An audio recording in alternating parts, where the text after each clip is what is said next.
Nous allons voir les fonctionnalités offertes par les masques d'opacité d'Adobe Illustrator CS3. Voyez ici le bleu uniforme qui constitue ce logo. Je vais tracer un rectangle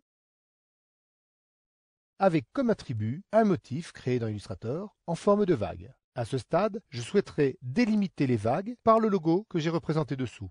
Pour cela, je vais sélectionner le logo qui est dessous. Je vais le copier, puis réaffiche l'ensemble de mon illustration pour sélectionner le rectangle constitué du motif. Pour créer le masque d'opacité, je me dirige vers le panneau Transparence qui visualise ici l'objet sélectionné. Il me suffit de demander dans le menu de la palette « Créer un masque d'opacité » pour obtenir ce résultat.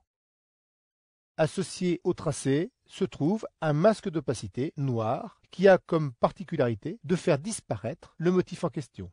Je vais maintenant sélectionner le masque de fusion en cliquant à droite du panneau Transparence.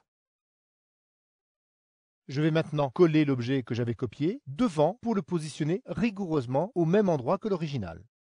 Les vagues apparaissent enfin et délimitées par le bord du logo. Mais vous constatez tout de même un affaiblissement de l'image. À quoi est-il dû? Je vais agir sur le masque de fusion en positionnant mon curseur dessus et à l'aide de la touche Alt ou de la touche Option sur un Macintosh, je vais cliquer sur cette vignette pour faire apparaître le masque de fusion.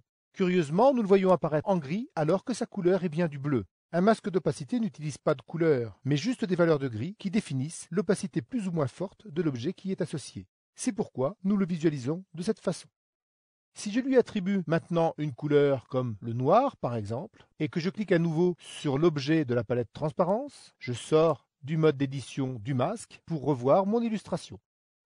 Les vagues y ont disparu. En effet, le masque de fusion étant noir en totalité, son rôle est de supprimer la visualisation des objets associés. Pour régler ce problème, nous allons cocher la case inversée, qui va permettre effectivement d'inverser la zone en termes de valeur.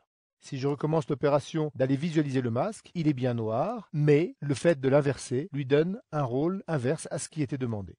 Retournons encore sur le masque, Alt ou Option clic sur le masque, et affectons à cet objet un dégradé.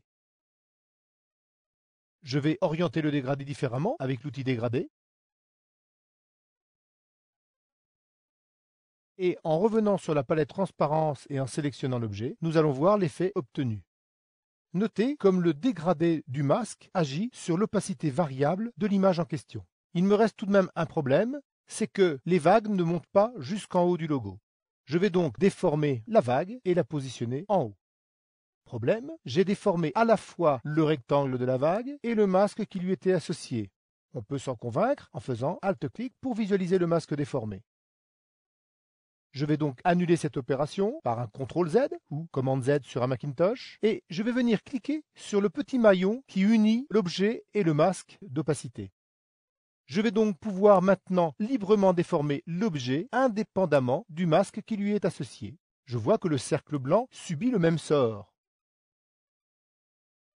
Je vais donc aller le sélectionner sur son calque, puis à nouveau le copier et revenir sur l'objet principal, venir sur le masque en appuyant sur la touche Alt ou la touche Option, puis coller l'objet devant.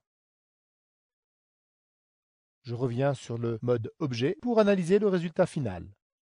Notez bien que c'est bien la valeur de gris du masque qui détermine l'opacité de l'objet dans la page. Maintenant, à vous d'utiliser cette fonction pour vos prochaines illustrations.